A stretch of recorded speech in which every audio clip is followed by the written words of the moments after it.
జెన్కోతో కలిపి జాయింట్ వెంచర్తో ఇంకొక ప్రాజెక్ట్ని కూడా ముందుకు తీసుకొని పోవడం కోసం ఇన్వెస్ట్ చేస్తా ఉన్నాం.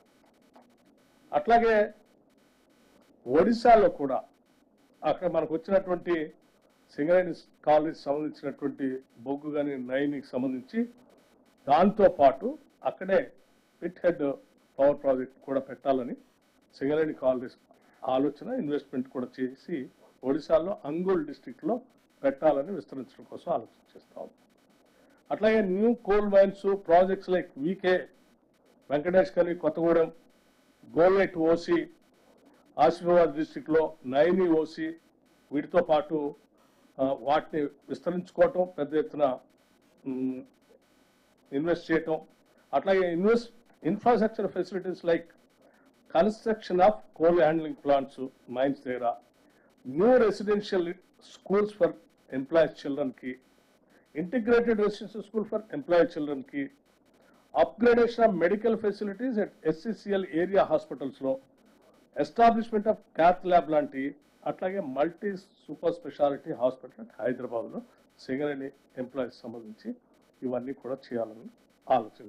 ఒక పక్కన వ్యాపారాన్ని విస్తరించుకుంటూ, ఇంకో పక్కన వెల్ఫేర్ యాక్టివిటీస్ చేస్తూ, ఇంకో పక్కన లాభాలని గత సంవత్సరం కంటే ఇంకొక 20,000 ఎక్కువగా కార్మికులు పంచుతూ, చివరి కాంట్రాక్ట్ లేబర్కి కూడా ఇంకో 5,000 పంచుతూ ఈ సంవత్సరం సింగరేణి ఒక మంచి నిర్ణయం తీసుకున్నందుకు రాష్ట్ర ప్రభుత్వం తరఫున వారిని కూడా నిన్న యాజమాన్య అభినందిస్తూ, ముఖ్యమంత్రి గారికి, కేబినెట్ మంత్రులందరికీ కూడా ఇన్ని విజయాలు సాధించడానికి వారందరూ సహకరించినందుకు వారికి, అట్లాగే ఆయా పరిసర ప్రాంతాల్లో ఉన్నటువంటి శాసనసభ్యులకి, పార్లమెంట్ సభ్యులకి కూడా నేను సింగరేణి కాలేజ్ తరఫున వారందరికీ కూడా హృదయపూర్వకమైనటువంటి ధన్యవాదాలు తెలియజేస్తూ ముగిస్తా ఉన్నాను. Thank you. నమస్కారం.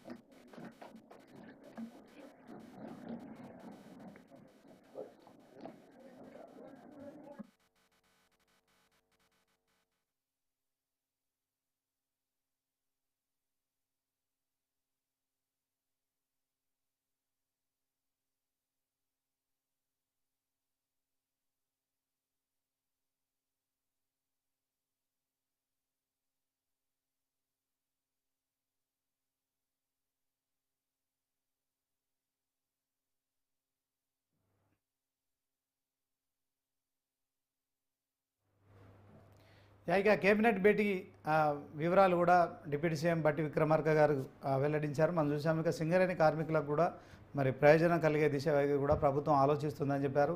ఇక మొత్తానికి మరొకసారి కూడా మరి కేబినెట్